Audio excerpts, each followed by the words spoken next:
Welcome to the Triple Takeover Toycast, a fortnightly podcast all about Transformers and yes, occasionally other toy lines as well. But tonight is definitely about Transformers, and we've got a bit of a special guest as well because we're talking Thrilling 30, Transformers Thrilling 30, which is from over 10 years ago. A little bit depressing to hear that. But for the occasion, we've only gone and got the one and only Mr. Nick Roche to join us tonight, haven't we? That's me. I'm here. It is you. There he is. And I am so glad that you chose to commemorate this episode by contacting me tonight on my 30th birthday. Right, of course. Is it your 30th tonight? Yeah, I'm 30th, guys. Thank you. 30 again. What did you say? Wow. Sorry, Jason. What did you say? Jason, what did you say? Jason, what did you say? Oh, no. This could be the first fight we've ever had on The first my fight. perceived age. The first kept in the show fight. Yes, I was going to say the first one that anybody knows about. The first fight that makes the edit. Yeah, exactly. Right. Yeah. It is. exactly. It is good to be back here. It is not good that Thrilling 30 was 12 years ago.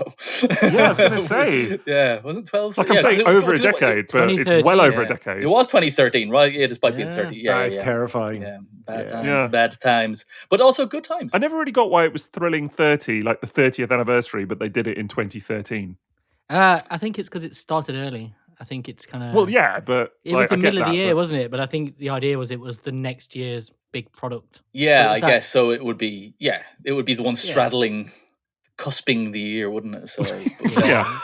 But yeah, you're right. It is. It's That's very exactly how they efficient. pitched it. Humping Yeah. its way into the 30th anniversary. We need some hashtag content to hashtag cusp the hashtag year. So, but like Sixo, you like efficiency. I mean, surely this should, I'm all for it, honestly. You know, I like Yeah. that they were organised. They got a little bit ahead of the curve there. I like that. I can So tell how much you like that as well. You I dirty do like boy. that. Absolutely.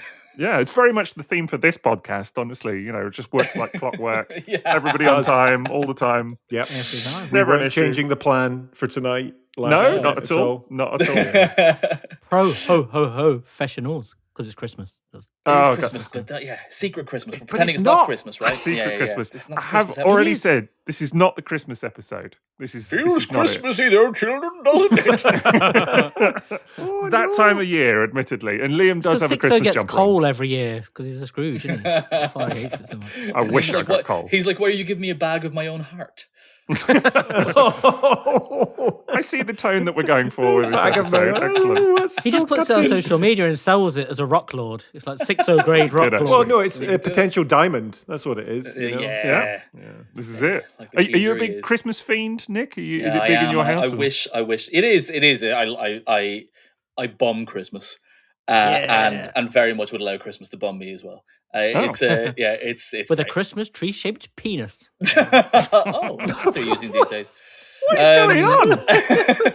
Liam's come back from holiday It's, with like an absolute It's this pervert. rum and cream. I do, but I think as a bunch of toy boys, I imagine we all kind of like Christmas, so unless one of you's Yeah. got like a Gremlins story about their father. Oh, I know. That is so dark. I always remember that Stuck when in I'm the about to chimney. watch it with Well, Sebastian. it's Oh, and it's awful. that story, but not. That's the reason why my kids haven't seen Gremlins, and Yep, it's not same. it's not the dark part of the story. It's the fact that it blows other things kind of wide open and stuff. You know? Yeah. So it's Yeah. But it's also that it's played for a joke as well. It's kind Yeah. of like, it's so depressing. It's great. It's funny. Yeah, I saw it someone is. on the internet posted, you know, there's people who post like custom toys in their own like boxes. And somebody had posted a Oh. Gremlins figure Yeah. of, it's Kate, isn't it? Kate's dad. And it was a Santa Claus cover.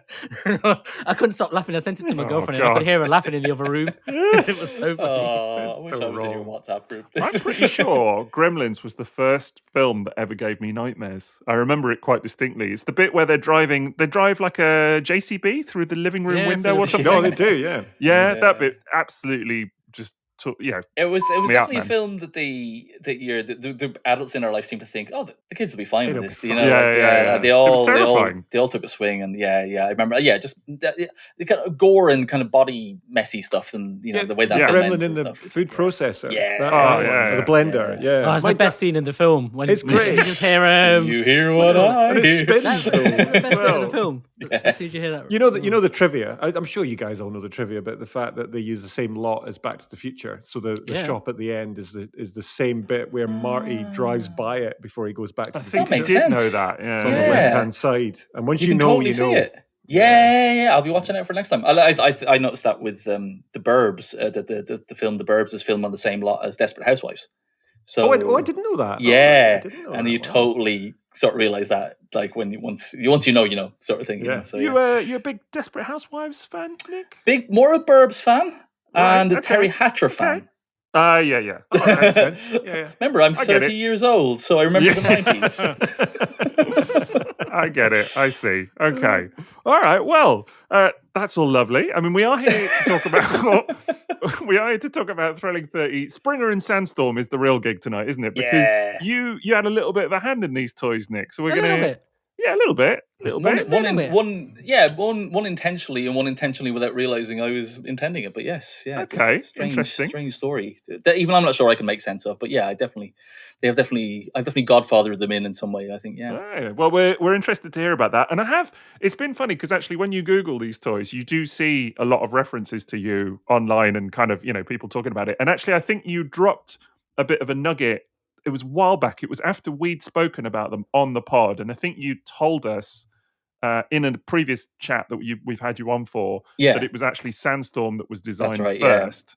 And I remember we tweeted that, and Mhm. that got picked up by a few people that were That's really right. interested in Yeah, that as a yeah. fact, because I think everybody sort of assumed that Of Springer course was you would, the yeah. first one. Because so Springer, Thrilling 30 Springer toy is based heavily on the Last Stand of the Wreckers Springer, Yeah, which I yeah. designed for Last Stand of the Wreckers in 2009, and he was designed for the comic. And as like IDW comic designers, the comic artist, if you're designing a character, you're kind of just doing it a little bit for the glory. But to say that you've redesigned a cool character, and there's definitely a little bit of kind of subtle and subliminal, if not intentional, one-upmanship is sort of like, well, if Alex designs this character, well, I have designed it, and Yeah. if Guido think, and EJ Sue is the daddy and stuff, so he's designed Don. So if they can do it, you want to sort of be able to think. Everyone thinks they can pull an EJ or pull a Don, So Yeah. so when I got a chance to design like the Wreckers, I did, and then as well, one of the reasons as well is because a lot of the IDW cast were designed for the comic, and they're designed by the artists who are going to be drawing them first, predominantly. So they're kind of drawn in that artist style. So it's going to be something that artist is more comfortable in drawing. And I kind of wanted to draw a Springer that maybe just kind of I knew I would want to draw panel to panel, and kind of Yeah. and leave my mark on them and stuff. And a lot of it didn't kind of make sense. And I realized that as I kind of start drawing them, from spending time doing animation now with Earthspark, I kind of think a bit more clearer about like the silhouettes and about the different kind of angles that you're going to be shooting your character from. I always liked the animation design of G1 Springer, that he had those kind of like big kind of shoulder kind of modules, the shoulder pads. The shoulder pads that kind of like you stick out and they look really cool. So I was like, how do you make them better? Well, you make them bigger. And so that was my thinking with designing Springer. But then you make them so big that it's like, well, you can't really shoot that character from the side. Or, if that character, when I'm drawing like the layouts for a character, I might be drawing it with his arm like raised up a little bit in like a stick person drawing or a kind of just an anatomy drawing. And then I'm like, great, I'll add in all the detail and all the kibble, and then suddenly you've got these big wedges on his shoulder, So it's blocking out the shot, completely blocking the shot, and like half the cast and the character's face, and so it's there was I'm still, he looks cool, from the front, but very impractical like elsewhere. But so he was designed for Last Stand of the Wreckers, and he's given like a Cybertronian copter mode and a Cybertronian kind of car mode, and like most versions of Springer, you don't really get to see much of either of them, and if it is one, it'll be the chopper. And so that was that, and I was very happy that I had like a Springer that I designed as my lead character for the series that I wrote with James, and that was kind of that. And then in 2000, actually it would have been 2009, so it would have been pre-Wreckers. It would have been the summer I was offered Wreckers at BotCon 2009. I was offered Wreckers by Denton Tipton, the editor of Transformers at the time. But I got to hang out with Aaron Archer at the bar at BotCon that year. And I was very much like, that's Aaron Archer, and it's kind of like, and first of all, it's Aaron Archer. He's, just for all the amazing stuff he's done, but then it's also Aaron Archer. Think of the amazing stuff. Forever toys. Think of the amazing stuff he could do for me. So I was very much like, very much. And I was like, as the end of the convention, it was a Sunday night, like the last night of the convention, all the IDW artists were all drawing in the bar. And I think I was the only one. A few of them had worked with him before. And then I was also like, I'm going on a plane back to Ireland tomorrow. Like, I really have to kind of, elbow my way up to this guy and stuff. And I didn't need to worry about it because he's a lovely guy and stuff. And I can pretend I'm a lovely guy too. So I did You that. are. Jason, thank you. You win. I sort of said, hi, I'm Nick Roche. And he was like, I know you are. And it was like, oh my God. So it was properly like, because, it's a Hasbro are big and Transformers are big within Hasbro, but you kind of, if you're working on a Transformers comic, the guys working on the toys kind of know who you are, and especially Aaron Archer, because he was the head of the brand of the Transformers brand at the time. So I said, can I email you? And he said, absolutely, and I did. And it took a while to kind of get moving. I worked on some interior Hasbro design stuff that was non-Transformer stuff. There was like kind of spec stuff for completely. Yeah, it was, and it's really nice. It's sad that it didn't kind of come to anything, but it was a whole new IP that Hasbro were inventing about a kind of probably basically an intergalactic wrestling federation is roughly what it is. Yeah, and it's kind of that's broadly what it would be. But it was a whole new IP with all new like characters and lots of creature design. And that was fun, but it kind of obviously went nowhere because it was like 15 years ago. But that was, so I was on their books for doing non-Transformer stuff first, which is great.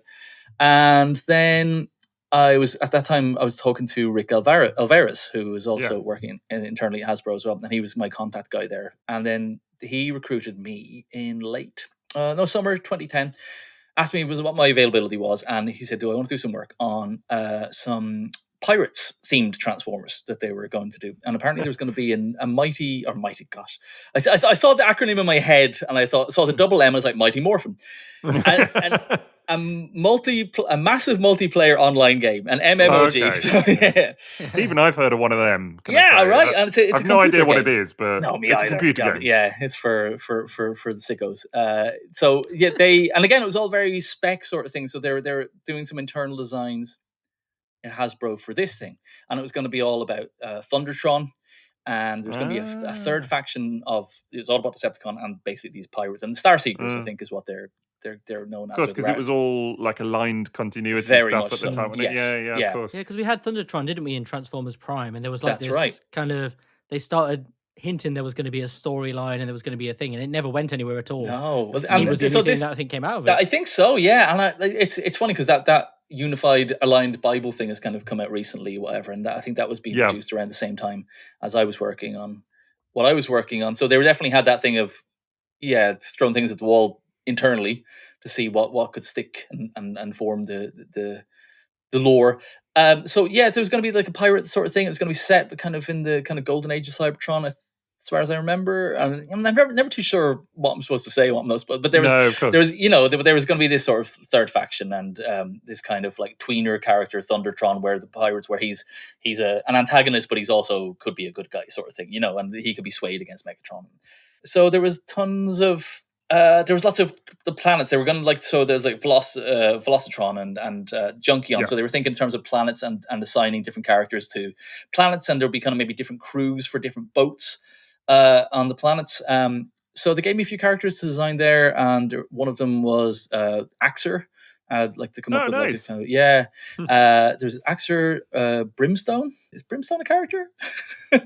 Maybe. internally he was, and I looked at him today, and he's kind of like creaturey, monstery sort of thing. Grotusk. Cool. Who has Chromia? And then Sandstorm was one of them, and he was part of this. Wreck-Gar was one as well, and Sandstorm was one of these characters, and it was for this kind of internal Pirates universe, Pirates world that was also going to be developed as a kind of an online game at the same time. And so I was doing concepts for that, and I could have sworn that I designed vehicle modes for that Sandstorm, that I at least contribute concepts for it, but my email history tells me absolutely not. Unless that got deleted somewhere. But it was one of the emails said, "Don't worry about designing alt modes for Sandstorm. Just come up with a robot, make it clear that he has alt modes, make it clear, and I definitely would have figured out roughly how he would have transformed, but how he would have transformed was nothing like Springer from Last Stand of the Wreckers, and if you look at the character design and the one that kind of does the rounds, and I'm sure you'll be linking to that kind of pencil drawing I did of Sandstorm. Yeah. He's got the kind of flared wings with the wheels, at the back. It was kind of just around the time of like post Avatar, so he turned into one of those kind of copters, kind of like World from Okay, Morbius, as well. that's Those sort of dual kind of spinnery sort of things, absolutely dual spinnery has that things. vibe. Yeah, and that's kind of that would have been that, and also, but it would have been very Cybertronian, War Within, and then that was actually specifically one of the references, War Within kind of alt modes for him. Yeah, and so that's what I was kind of thinking of, and then they managed to kind of turn it. You know, like even though that's a twin rotored helicopter, the actual toy of Sandstorm, he's still quite Earth styled. He's still, you know, he's got that kind of utilitarian. He looks like he's a vehicle from Earth, and same with his dune buggy mode. You know, but they were quite slavish with the robot that I designed, and forced 2 alt modes out of that, plus a pre-tool of Springer. So I had no, like they were never sort of saying when I was doing these concepts that these are for toys. Really, it was very much for this kind of online game or internal Bible stuff. Sometimes like much like the stuff that kind of has recently. Because I drew, would it have been Macadam? I definitely drew like a robot with like holding a tome, a kind of you know, not Alpha Trion, or it wasn't Alpha Trion, no, and it wasn't. I don't think it was Macadam named as Macadam then, but he was one of the 13. So he might have even been just named as a 13, one of the 13s. That because Macadam has another. He's one of the primes, isn't he? I can't remember. He's Alchemist Prime. So maybe he was named as Alchemist. So he had he had big glasses in the drawing I did. And it wasn't Macadam. It was very much like quite Rung-esque sort of thing, but before Rung had designed. And Alex wouldn't have seen Rung. It was just, you know, a weedy looking librarian robot is you know, would have been it. So I would have done that around that time as well for that internal concept stuff that they were feeling. Interesting. Yeah. So that's kind of how I did Sandstorm pretty much. They gave me kind of a good dose of robots to draw all in one go. And I'd completely forgotten about, like, I remember Detritus weirdly enough, but I'd completely forgotten Chromia and Rekgar and Axer and Grotusk and Brimstone. I did one of the Star Seekers as well. And I looked up Brimstone, by the way. Yeah. Apparently it's a character from Transformers Cybertron. I had no idea, but really? There is a Brimstone from There was one in Cybertron. Hunt for Decepticons as well, wasn't there? I think there's like a movie style one. I think. Yeah, maybe actually, maybe. Yeah. Which I suppose is around a similar sort of time to this, because I think that's Revenge of the Fallen era. That would be, yeah. Maybe actually you're right. Yeah, there's a Transformers 2010 character as well that turns into a motorbike. There's also the Cybertron one that turns into like a Pteranodon. Basically, that's closer to what I would have been working on. The thing I drew that had wings. So yeah, it was kind of that sort of, I suppose, quite dragony. Maybe is all I could say. It's a weird thing because I'm sure it's probably fine for me to say that. I don't think anyone's going to be. They're not going to be like coming at you with an NDA. I don't think so. It feels like there's a kind of an accepted, like, I don't know what the exact time is, but there's always accepted time where the archaeology for this stuff can kind of be unearthed, you know, because it's I think talking about it's fine. Maybe it's different if I posted all those. It's always images. that time on this podcast, Nick. Yeah, okay. Well, let me tell you, me and Kirkman, right? So we've been talking.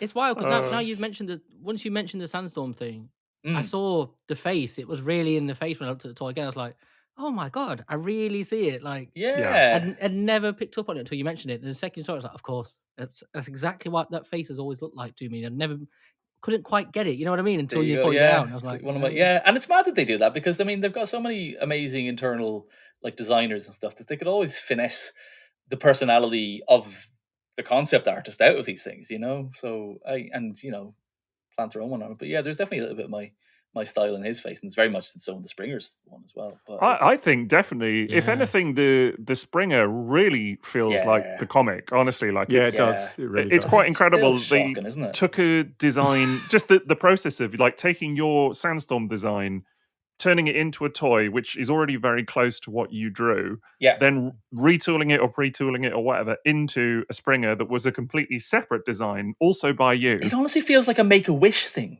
Do you know? It feels like they did it, like, to sort of say, "Oh, this little guy's not got long left. Let's make a Springer out of his design." Do you know? Like, so yeah. But because it's weird, because I had no like mad personal connections with it. They obviously just saw the.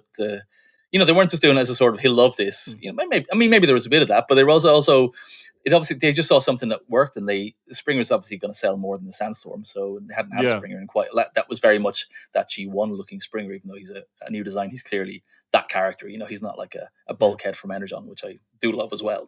Like I love that. Yeah. That figure. It's always so mad to me with I think comic creators especially, because you guys have such kind of ownership over your characters and things, like in a sort of singular fashion, like it maybe even more than people that work on cartoons and stuff, or maybe that's just because I don't know, maybe that's because we talk to you more or whatever, I don't know, and that's my impression. No, I think you're right, but sorry, go on. So yeah, but I do think you're right. I just from the animation, working on the animation stuff, I definitely feel like I feel more of a fraud if I sort of say I designed X character for Earthspark, whatever, because it's going to go through so many hands before it ends up, because I can only draw in 2D, I can't work in 3D, and I can't animate. So I'm not a voice actor. I didn't write the script. So it's kind of, but yeah. Whereas so to just let you to continue what you're saying, but I definitely know. I agree is what I'm saying. Yeah, it's just always strikes me, and to be fair, that I think a lot of that comes from the way comic creators talk about their own creations as well, that they've got that ownership of them. But I suppose the strange bit then comes is that disconnect when those characters are made into toys and the comic creators have not been involved in that process. Like I remember we were talking to James Roberts about Tarn and the Tarn toy when that came out, and I think we got him one, didn't we? We bought him a Tarn and sent him one because he didn't have one. And you could tell that he was like, "This is really weird." Do you know what I mean? To just own a Tarn. And I don't mean I brought I like this. This would sound funny and cheeky if James was in the room with me, and it sounded like I'm burning them and stuff like that. So I don't mean to disascent, but that's just even from the writer's point of view. Like it's kind of like he's still one step removed from the visuals of that, which that's is true. Alex. So for Alex to hold that's a complete. But it is like James is co-created Tarn, so of course it's a big deal. But it's mental for someone like Alex to see that. Do you know what I mean? Yeah. To hold a Tarn. It's it is a weird. It's weird because you can learn lots of lessons working as a freelance anything, and as a freelance artist as well, and work for hire. You don't own any of it, and you do know that, and you only really know that once you've been taught it the hard way. For example, like the way I left Cup at the end of his spotlight, and he's kind of catatonic and stuff like that. But then a few months later, he shows up in All Hail Megatron, and for a second I was like, and he's fitting well, and he's got the cigar thing, and I was just like, oh, what I did didn't matter. And then I genuinely remember, I swear on my children's lives, I can say this honestly. I was like, oh no, that means I work in comics, because but in a good way, in that sort of way of like you're passing the baton all the time. The story continues. Yeah, the story continues, and it's what the next writer does and stuff. And and so it's similar with the toys as well, because you don't find. I remember being on holiday. It was the year. 2013 was the year my first daughter was born, and we knew she was arriving, which is helpful. Modern technology has caught up in Ireland, so yeah, we got the scans and everything now. But we were there were signs. Wife, massive. So we went on the baby moon, which is basically the last holiday you do before. I remember that.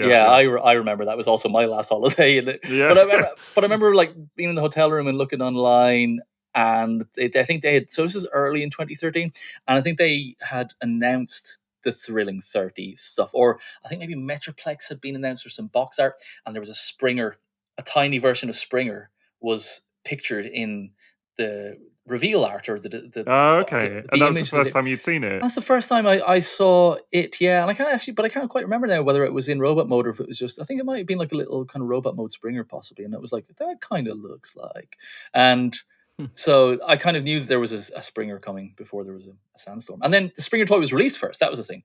And then Sandstorm was released afterwards. That's the other weird thing about it. So the toy of Sandstorm would have been literally in development. But then maybe it wouldn't be. Maybe they had the Springer design gone, and they said, well, actually we can bolt. But I know that I submitted my Sandstorm drawing in late summer 2010. So that's quite a bit before as well. 2 and a bit years. We're talking. Quite a bit before. I mean, they will have been working on it for quite a while, weren't they? Of course, in terms of engineering. That's what they usually say, isn't it? It's always like a 2-year lead time. They've always working 2 years ahead. Makes sense. Because you were just saying there, Nick, about when you. So I've praised you for Spotlight Cup. I love that comic. Thank you, Jason. So much. But what I love also about that is the fact that it did then do what great writing does, in that it opens it up for other writers to take it and for sure become something else. And then we got those figures as well with Cup, with the Saigar. I know. And stuff like that. Yeah. If we hadn't had Nick Roche, we wouldn't have that as well. No, it's all connected for sure. Which is really beautiful. But it's also for Springer as well. Like I distinctly remember seeing both Springer and Sandstorm on the shelves, and it had shelf warming. No, the opposite. I had that moment of just like, who wants this? This looks different. Yeah. This looks good. I like this. It was vibing with me, which makes sense because you're behind it, right? And it was but again, I feel like it was the more that sort of cog part, like with Earthspark a little bit. I suppose in some ways I have a little bit more sense of ownership, if that's the right thing of saying, with Earthspark, because I kind of know. Okay. I knew what I was doing when I was drawing those characters. They were sort of saying, we're going to make this character move and talk, and But then, like just another aside on that, like when I designed Breakdown for Earthspark, I remember people commenting that his head looked a little bit like Skids from More Than ECI. It does a little bit. I was like, it kind of does a little bit, yeah. And I was like, I don't really remember designing like that, but I designed Breakdown. I definitely remember designing Breakdown. And then I checked recently, and I did design Breakdown from the neck down. And I drew some. I did some like options for the heads, but it wasn't really any of them that got picked. And so they obviously internally they were obviously looking like, oh, that's a handsome looking robot that on skids. Let's see if we can kind of. So I think there was a little bit of influence going that way. But it is mad how it's like that kind of that kids game you play with the Exquisite Corpse. It's not a very kids friendly name, but like it's where you draw it's how they made the Star Wars sequels. It's exactly that. It's exactly. You come up with something on the top of a page, so you fold it over so that the person who's making the next part doesn't look at that, and then so on and so on. And so there's definitely a little bit of that kind of goes on with all of it. Really, it's it's kind of mad to be talking about it. To be honest, I'm gonna ask you the straight up question, which would be, well, I won't answer for you. What when you went into, say, a Smith's, Toys R Us was still there. Yes, it would be Smith's for us. Yeah. It was that. It was how. What was that like? 11-year-old Nick. Yeah, moment? It was. You know what it was? It's well, I always bring it back to this gushy stuff. It was my mom seeing it, being able to tell my mom that, like, yeah. I really liked being able to do that. Like that was kind of being able to. I bet that was great. Yeah, it was great. Yeah, and being able to point out, like in Smith's in Wexford Town, it's sort of like there he is. So, that's so cool. Yeah, that's really the one I remember. Yeah. There's a thing with art, and I talk to a lot of parents who, no joke, are panicking because they're like, my daughter or my son wants to do art. What are they going to do? And then I just go, well, there's all these things over here. You know? Good. And it's good. Like, you know, I'm glad you. Yeah, and that's the right answer. But it is, and it's hard some days, Jason, isn't it? Where you because you kind of want to go, like it's AI. But like, I know, but you want to be able to go, no, look, it is viable, and you can, look at artists all around you because an artist made this thing, the artist made the thing you're holding, all this stuff, all the different touch points it has, and there's so many, and you just choose one bit, like you're saying about within comics or animation or games, all these different disciplines with it as well, and toy design, etc., and there is a world out there, anyone listening, for artists and creators. I completely agree. And it is true. And it's, one of the things that I learned from talking to the actual animation people on Earthspark is, because they were so kind with their time they helped upskill me as I went along. But they were very much like, if you were starting now and you wanted to go to animation college, their advice across the board was not to go to animation college, get yourself into debt. They were all like, it's all on YouTube or like, home tutorials or kind of like, more affordable bites if you wanted to buy like a course or something online. And they're like, these kids now who've grown up in the digital age now, like, and everyone is artists are really good with sharing. Like even from the point of view of like what pens you use, what brush did you use to get that? They'll always artists always want to know, and artists will always tell you. And there's always people out there who will share that stuff. So that's one of the nice things I've been able to sort of say to young people, sort of saying, look, as long as you're being backed by someone, and not even financially, I mean, just by someone, people saying, don't give up, keep going at it. It really makes the difference. Like as long as you've got more people saying yay than saying nay behind you, I think that's key to kind of getting you nearer to the finish line, if not getting you over it. You've got to get yourself over it, I guess. Absolutely. And that was your mum for you? I was both of mum and dad and my grand. Like I was just I didn't have a choice but to to do it. Like they were so lovely. They were just they were, and they were like but because they gave me the time to do it. Like I was like in my mid-20s before I was given the ultimatum by my girlfriend to move out of my parents' house, so who I'm now married to. So, because my mom and dad did not make it easy for me to leave, and not in a cloying way, but just they were sort of like in my 20s when, because I'd never went to college, but when I was like trying to get like comics work or illustration work, and it wasn't much coming my way, they were like, yeah, fine, you've got a place here, and we'll keep buying you pens and paper. So nice. It was, and it was, it's nice. I think maybe I told the story here before, but like there was my dad when he was sick, kind of towards the end, he was I'd been into town to pick up a load of comics for myself in the comic shop because we spent a lot of time in the hospital, and I was like sitting with him and I had all my comics out, and he just like picked up to have a flick through, and so he was looking through other Transformers comics. I wasn't working on the stuff that I was buying, and he was like looking at them, and he said, well, I can't say the artist obviously, because my dad is wrong in this case, but it was nice what he said to me, which was like, do they know that you're better than they are? Oh. And it's just like, oh God, and then I had to go, no, they don't, Father. How could they know? No, but I was probably like, no, they're not, and because they believe they don't. But it was like, he was like, and it's not like that was the first, and that was the first time he ever acknowledged I was good at art. He'd always told me I was good at art, but it was really nice to sort of like that was how he sort of kind of put it, So it's that's really lovely. Yeah, that is really lovely. So suck it, Jeff Senior. I was wondering. He knows nothing. Absolutely nothing.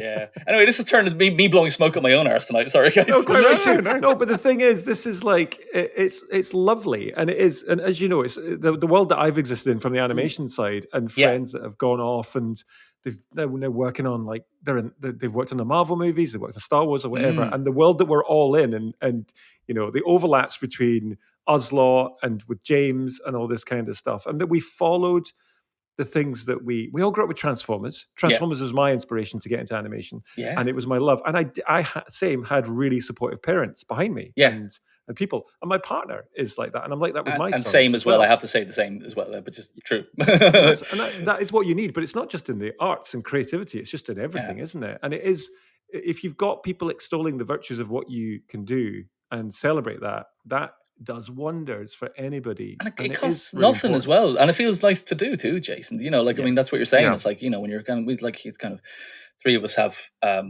children here and stuff like that. And it's so nice to like, and Liam is kind of our own child, isn't he? So it's kind of, so drinking his milk is drinking his nighttime milk. But yeah, when it's, like you kind of, you're aware, I think as parents, you can often be aware of like the perceived damage that you're doing, or you think you're, because you think you're just muffing it up the whole time and stuff like that. But you're maybe not aware of like how of the goods you're doing as well, or how easy and easy it is to sort of tell them how brilliant they are. Do you know what I mean? It's remarkable how even a little offhand comment goes a long way sometimes. Do you know what I mean? If you're reinforcing something good, or you're reinforcement. That's exactly exactly.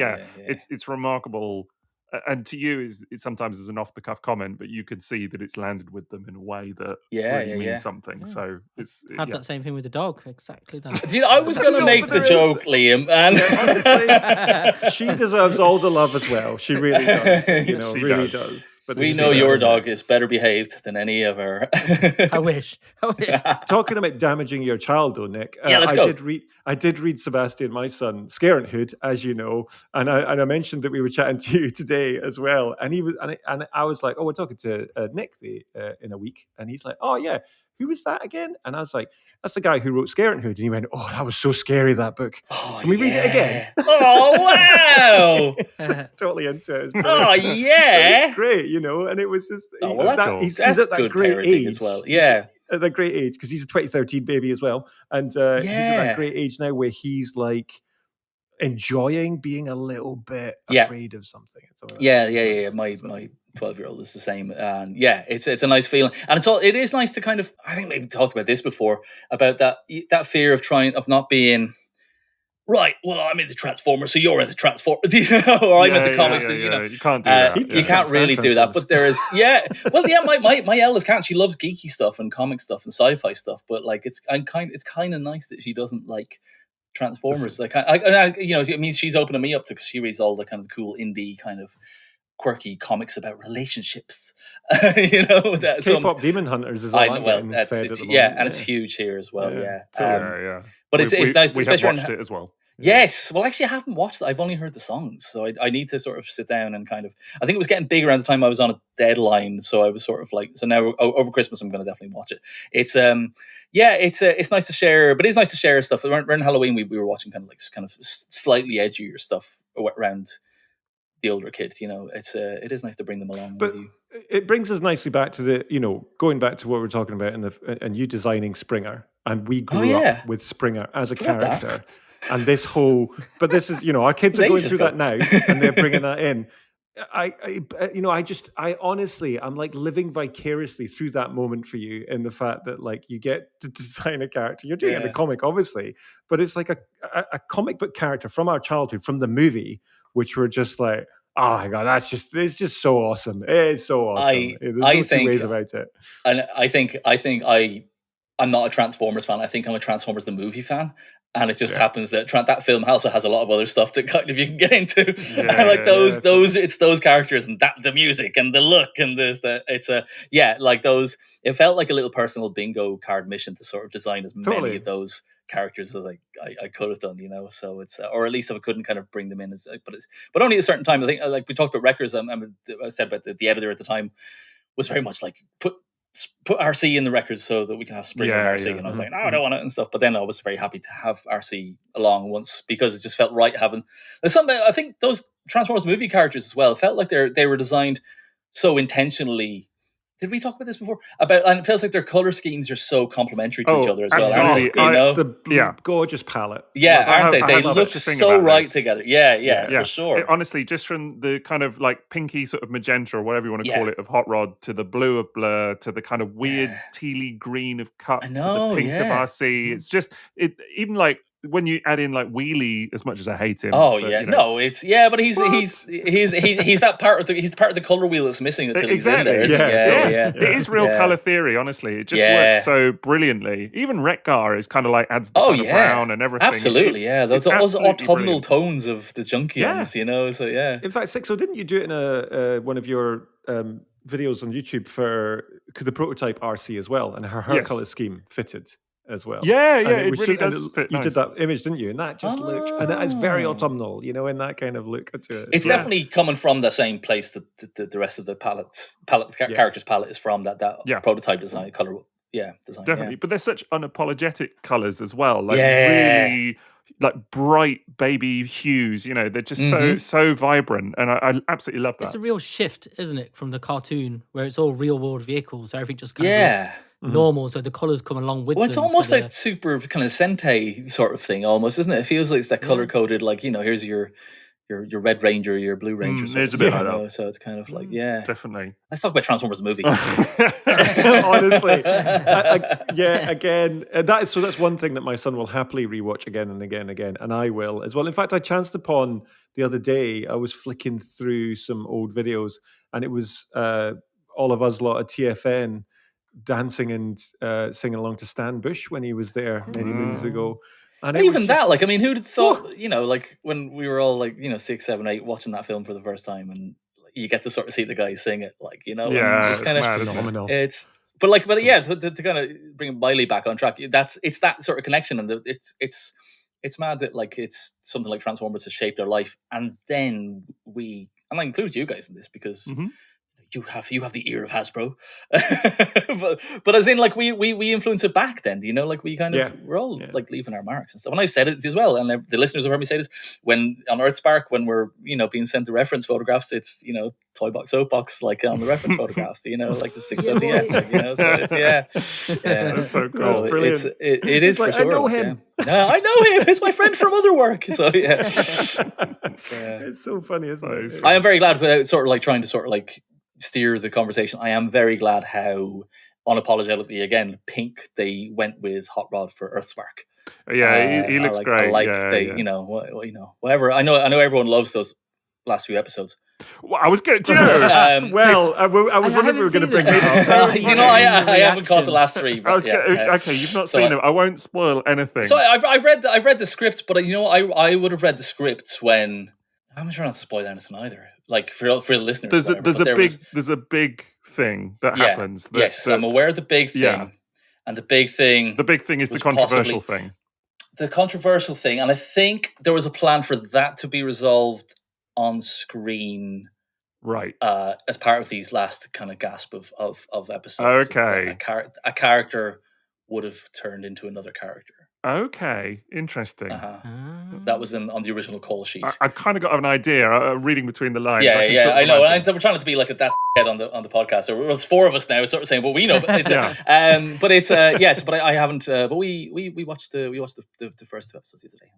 I very much enjoyed it. So I think it's honestly cool that first to see Hot Rod. I was very surprised at his voice.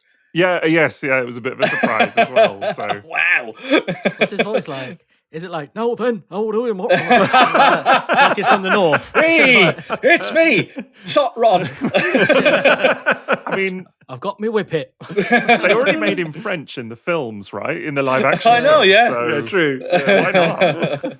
Why not? Why not? Indeed. But he's got a slightly different characterization, I suppose. Yeah, than fair to say. Fair to say. But basically, I didn't do many color treatments on any of the Earthspark stuff. Just wasn't much time, but I did some for Hot Rod and Mirage on the last few episodes, and they seem to have been really faithful to them. Because I kind of thought like notes from Hasbro would have come in and they would have made Hot Rod red. Right? You know? Yeah. Of course.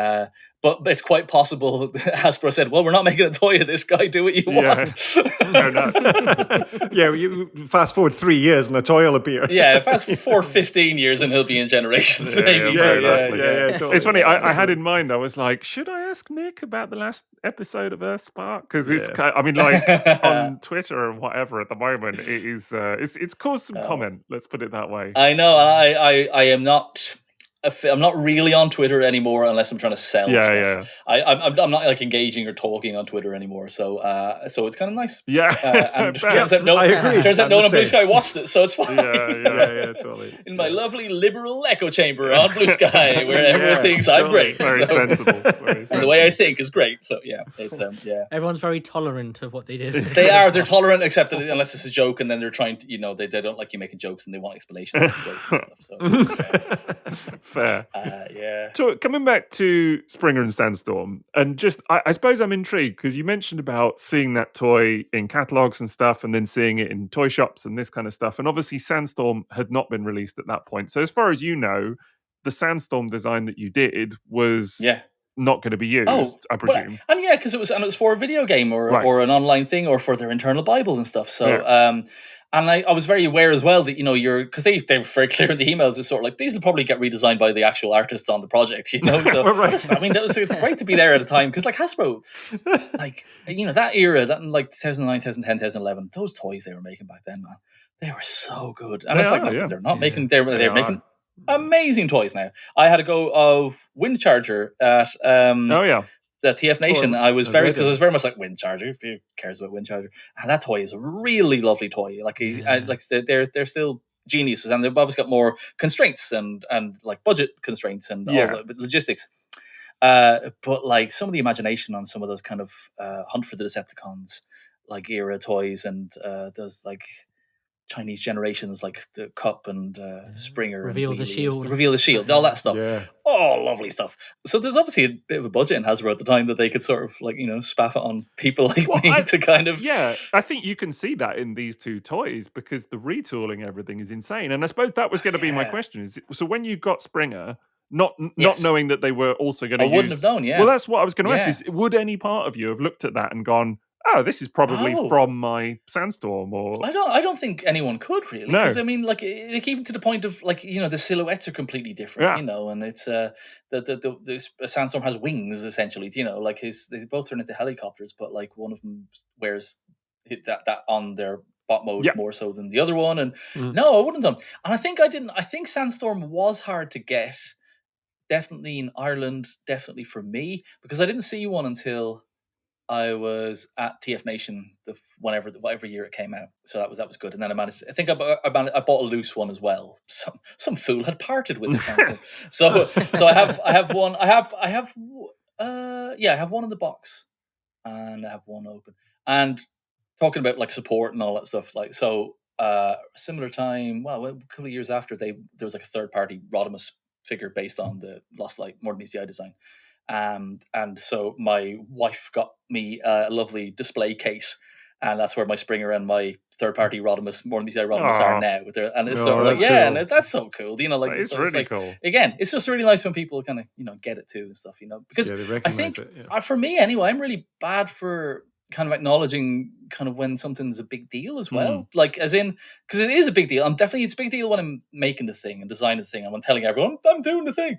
But kind of say when the comic comes out or the book comes out, I'm kind of a little bit, I don't want to see it. And I've definitely been like that with Earthspark. It's one of the reasons why I've got so many holes in what I've watched overall the whole series, and like let alone. I can understand that. Yeah. Okay. Good. Okay. It goes back to being an artist, and that because you look at your older work and go, I'll do that differently now, and I could do that better in inverted commas. I think so, but, you're just always progressing. So if you've done something that's like 2.5 years ago, the difference between that to like just a month ago or 2 months ago or whatever, and what you're doing, what you've learned, everything. I am forever, this is, maybe it's not the same, I don't know, but I am forever like looking at toy photos that I took however many years back, and in my head I'm like, I've got that photo of that particular toy that I can use in like an article or whatever. Do you know what I mean? And then I look it up and I look at the picture and I'm like, it's dog shit. Like, and at the time, I was really happy with it. But I bet it also happens the other way, where you're going and you look back at old stuff and you're like, I don't think I could have done that now. I mean, maybe it's different with kind of equipment and lenses and technology and technique, but sometimes you do manage to pull a magic trick out of nowhere, in the past, and you're like, I'm like, sometimes I've read old stuff like, and I've sort of gone, it'd be great if this happened and then it does happen. I was like, I did do it. It was me who stole my dad's car keys. So it was. It's So, but very much. I think once you kind of can't affect the thing, exactly. It kind of loses interest for you if you're involved in a making of anything, really. I think, especially children. Jesus, once they're here, who cares? So it's all about the making. Am I right? Come on, guys. This is a very laddish podcast. Oh my god. It's not normally. We're crying out loud. Oh my goodness, Liam. Christmas, mate. The thing is, though, the bad side of this is is this fair? It is fair. Is you're going revisiting. I'm going to talk about George Lucas briefly, but going revisiting what you did in your past and fixing it, right? And actually, that's a kind word, revisiting. Well, there's no need to show the bit with Jabba the Hutt because it just looks awful. And, I felt like that was like a returning to this podcast now, but I felt like that was like almost like a tech demo as well, wasn't it? Yeah, it really was. Yeah, here's what we can do now. Yeah, but it was like the sort of tech demo that you find free on the front of a magazine, as opposed to one that you sort of put into cinemas. Yeah, totally. If you go back and kind of erase that stuff, then it's part of seeing that journey. And I just going back to what you said, Sixer, when you look back at what you did and just go, you're very harsh saying it's dog, because none of your stuff is dog. That's very good. No, I know, but I meant to say that as well. It's embarrassing. Sixo, you should have said never made anything. I was setting you up to say it. I was trying to message you privately. I know. I was fishing. I was like, come on, Nick, give me some compliments. I was having a thrombo, but it was just my phone going off in my pocket. Jason's like, Nick, hello. He's gonna cry. No, but you're right. It's about the progression, isn't it? So it is about sometimes actually looking back at what you've done and thinking, it's not as good as I could do now, or whatever.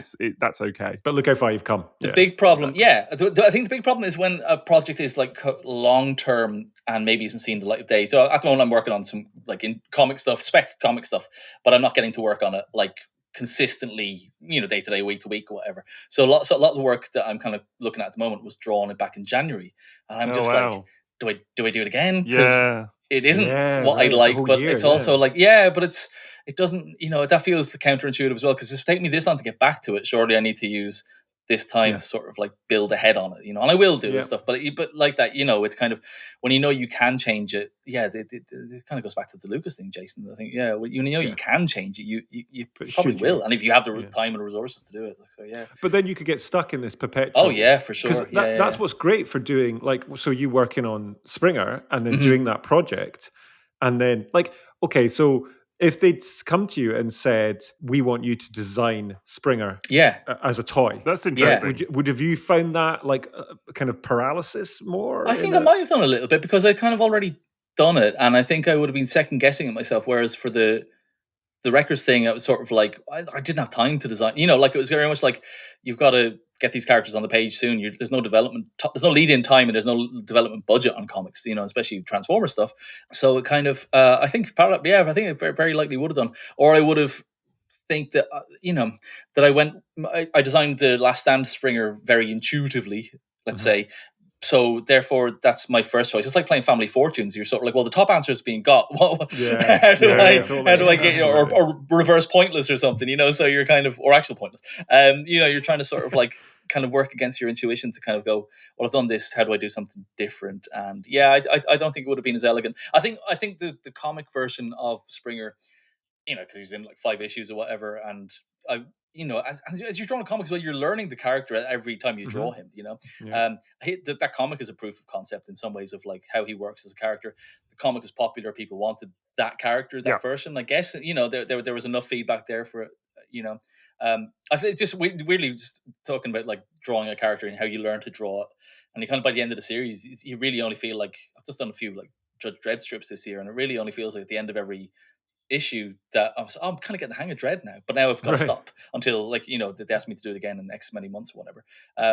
But I find that when anyone asks me to draw characters from Earthspark, because I've only drawn them once finally, do you know what I mean? Right. Like there's all the concept stuff, but I've only ever drawn them once, each view once ever, and I've never had to redraw them again because so I kind of have a rough idea, but like even like that with mentioned about Breakdown earlier, it's sort of like kind of in my head I'm like, I did design that head, and then I was like, I didn't design that head. No wonder I don't know how, I don't have the muscle memory of how to design it. But even it's it's because it's going to be weird to sort of like when I always have to use reference for the Earthspark. Yeah, it's really strange. I mean, with Springer, obviously one thing about it is like the proportions and stuff, I think, and that is captured so nicely in the toy as well. And I think when you look at the comic, there's a real vibe of like this kind of silhouette carries through into the plastic and stuff as well. I don't know, was it weird seeing the toy and like how it transformed and things like this, and kind of, I don't know, what's it like physically manipulating a figure like that when it's ultimately based so closely on something that came out your brain, I suppose? It's hard to explain. It's hard to maybe remember it, even, to be honest. It's kind of, I think I was definitely just more interested in the robot mode, you know, and kind of just seeing him in 3D. I mean, I'm like that with Transformer toys anyway. I just like, I get caught out on the couch so many times, just like, I'm sure you guys are the same. You're kind of like, just, you know, you're just looking at turning angles and stuff, you know. Turning them and just trying to sort of kind of figure out the decisions about like what do you like that you would do yourself, you know, or bring onto your next kind of design and stuff, and what decisions kind of arrived there. What decisions would you not have done that makes it so cool, you know? And so I think there was just a lot of looking at Springer. The design, you know, I don't think I transformed him very often. Did transform him, obviously, but like did like he just transforms completely differently from the, and that's it, you know, as well. Like it's that thing of like he's essentially in some ways, you know, like a faux part Transformer, because the comic version was designed that like, like his feet were really big, you know, and so one foot forms the underside of the front of the helicopter, while the other foot kind of points the other way and forms kind of the other part of the body of the helicopter. And that's clearly not how this toy transforms, but those feet still look like that character's feet from the robot design from the comic, you know. So it's just that sort of attention to detail of going like, we know people like this character, let's make this character, but we want him to transform a certain way based on maybe the Sandstorm we designed last year, you know. So it's that sort of thing. It's because there was kind of a series of like, it was around that time that kind of the Combiner Wars Magnus came out the following year or 2 years after us, I guess, and he's based on More Than Meets the Eye. And he 2015, I think it was 2015, I think it's 2015, and like Tailgate and Swerve were around that time as well. And Brainstorm was 2014, I think. He was 2030 as well, and he's based on More Than Meets the Eye Brainstorm.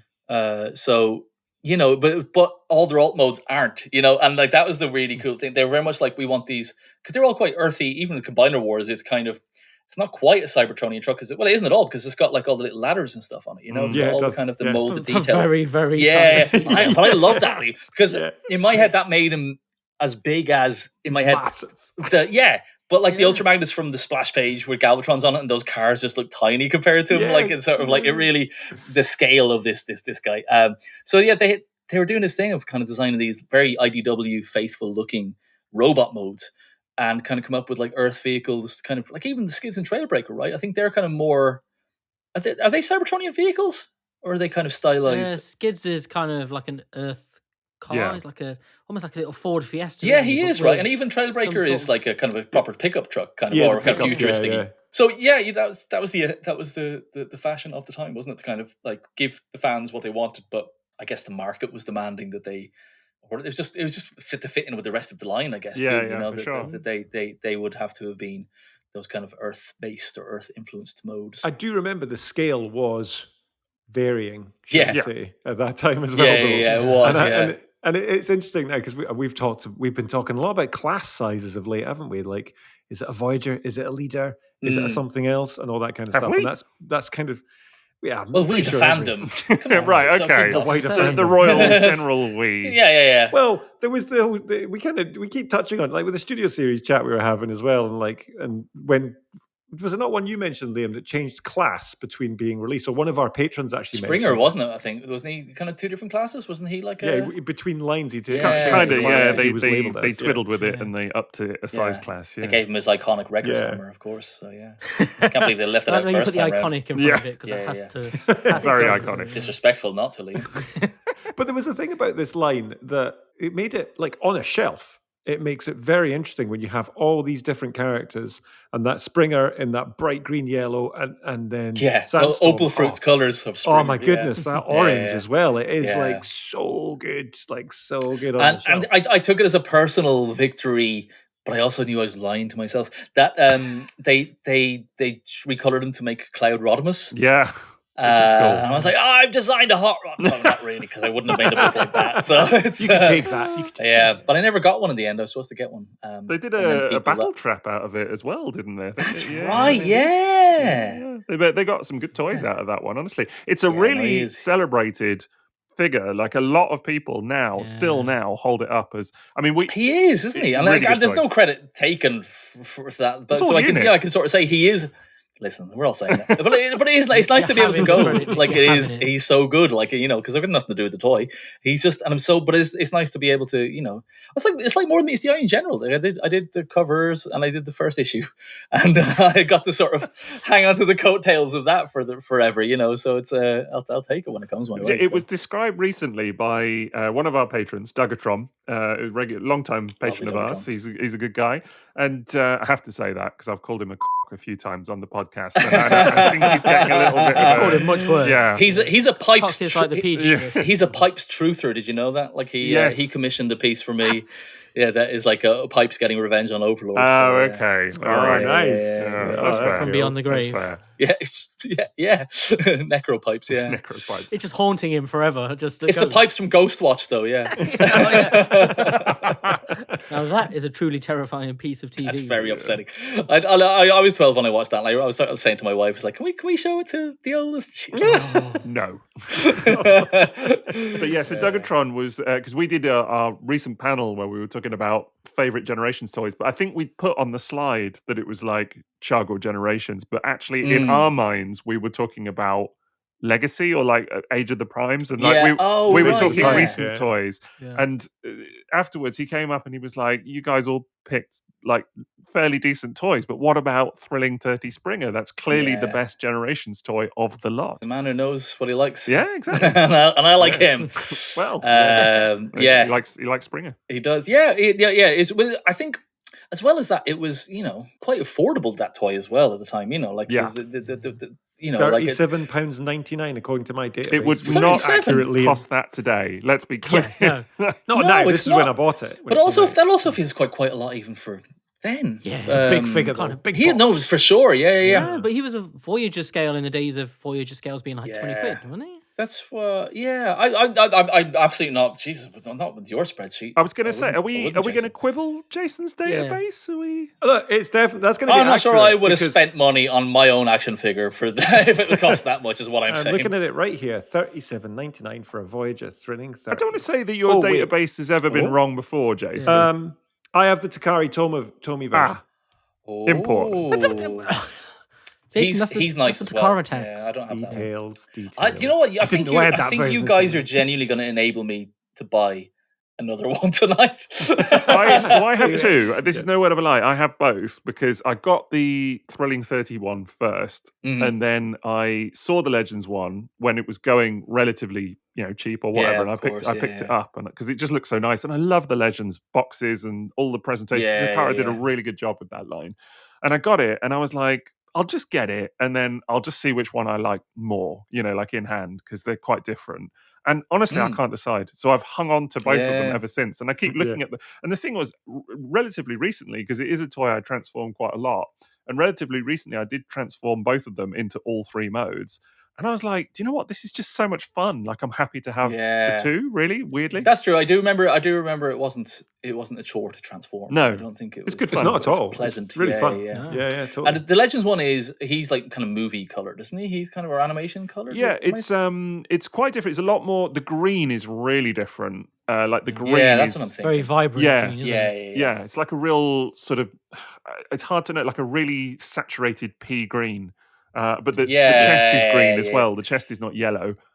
That's right. It feels like it kind of. Maybe I'm wrong in saying this. Maybe I'm going to slag off everyone in this room. But it feels like it doesn't always photograph well, or it might be hard to photograph. No, I think that's probably fair because the color in hand is not really what you see on. A computer screen. I've seen one in hand and like being sort of like, oh, that's not as sort of offensive as the on-screen versions are. So, but I imagine it's one where it's a lot of color shouting at itself. And absolutely, Some toys don't photograph well just because of the color. There's also, do you remember that there was the platinum version of it as well? Did you ever see that one? That came in the box set with the movie. Yes, mention that one. More metallic. It was a bit more gold than orange or yellow, wasn't it? I'm sure that's a really affordable set now as well. So. Treat myself to one. You should just be sent these, Nick. That's what should be. Well, let's talk about that, Jason. So actually, that is fair. That's your fee for tonight. I don't mean from you guys. We're talking from Hasbro to Cara, right, guys? I don't know. We're the ones that got James Roberts a Tarn. Do you know what I mean? Nobody sent him a Tarn. Well, I got given a Sandstorm, and I've been given like lots of people have bought me stuff that I've designed because they think I should have them, stuff like that. And it's so nice, but it's always like either well-wishers or retailers, or in the case of third-party companies, the third-party companies will sometimes sort of like send me something, or send through. Someone will know someone and they can get me one. But never from. I remember that being a big part of the call, like on the early days on Earthspark, it's sort of, we're going to send you loads of toys. We're going to send you loads of toys, and then not a single one. So Have you picked up any of the Earthspark toys? I have, but not as fast as like I should have done. They're and someone it was so lovely at TF Nation Reading. Someone got me to sign a Soundwave that I've never held. He's really nice. The kind of proper deluxe. Yeah, it's quite popular that one. Yeah, from Earthspark. Yeah, it is, and hard to get. And then they were always hard. Let me start this conversation too, but they were just always hard to kind of get your hands on. So all the Earthspark toys. So I bought a load of them, the first wave, and there's a lot of them I haven't opened yet because I was going to wait until I could get second copies because I wanted to keep some of the boxes. Yeah. And then I just never got around to getting the second and then copy. So I've got we've got Thrash and Twitch opened at home. But there's some nice ones. But I bought Nightshade a few weeks ago. I haven't opened. Bought Nightshade from Space Bridge. So I'm gonna. Have you got a TK Maxx nearby? Because I just happened to go into mine the other. Honestly, and there was a whole load arrived in mine the other day, and I was really surprised. Surprised is right, and it's also, but at TK Maxx you should never be surprised in some ways. It's like you've signed that document. Is that contract once you've entered is sort of like be prepared. Could be anything. It could be anything. Yeah, maybe I'll sniff it out. So, I'll put a shout out. I don't want anything free, but if anyone comes across any sensibly priced Earthspark stuff from the latter range, like a Jawbreaker and stuff, talk to your old buddy Nick, and I'll see if I can send some shekels your way because I haven't got like Nightshade. I have Nightshade, but I haven't got like Jawbreaker and hashtag. And you need to have a complete line. That's what you need, really. That's the aim of the pod, right? For 2026. It's also one of the it's one of the few sort of like green lights I have to sort of collect. Not that like, and I do hate this sort of thing of her indoors doesn't like me collecting things, but like when we have hobbies that are as space consuming. And it is, like it's kind of, it's not like it's not even a kind of like a resource thing. It's our hobby kind of tends to it takes over. No, it does. It does take over. So it's that point of view. So but like my wife is so, and my kids. Oh my god, I watched the Earthspark with my 5-year-old the other day, and she was just like buzzing, like she was so excited. The best. Yeah, she was. There was like the Mandroid Starscream stuff in those first 2 episodes. She was kind of enjoying it. She's watched like the whole series of Earthspark, but it was just kind of a bit intense to her, and she just scrambled up onto me and stuff. But not in she wasn't like scared on her face, but she was scared in her body and her shuddering. I was like, "You enjoying this?" She's like, "Yeah." But it was great that sort of like that man scream or star droid kind of freaked her out a little bit. So So that's Earthspark. Sorry to wang on about it. No, not at all. Not at all. Quite right too. But my point being is that I've got a green light. It's my whole pass basically. So it's sort of like but it does. You get a chance to sleep with Jennifer Aniston if you meet her, sort of thing. And it's like, no, you get a chance to, if you see an Earthspark, Nick. That's totally how it works. Yeah. But it does. The stuff takes over a bit, doesn't it? And it's just kind of you don't want it to consume your entire house or whatever. I mean, I'm saying that as the man with 2 copies of Thrilling 30 Springer, but still, you want to keep it and all of relatively under control. So you do. It's I would love, maybe I should actually put my money where my mouth is and sponsor an episode of how to help when you're trying to think about downsizing your collection, right?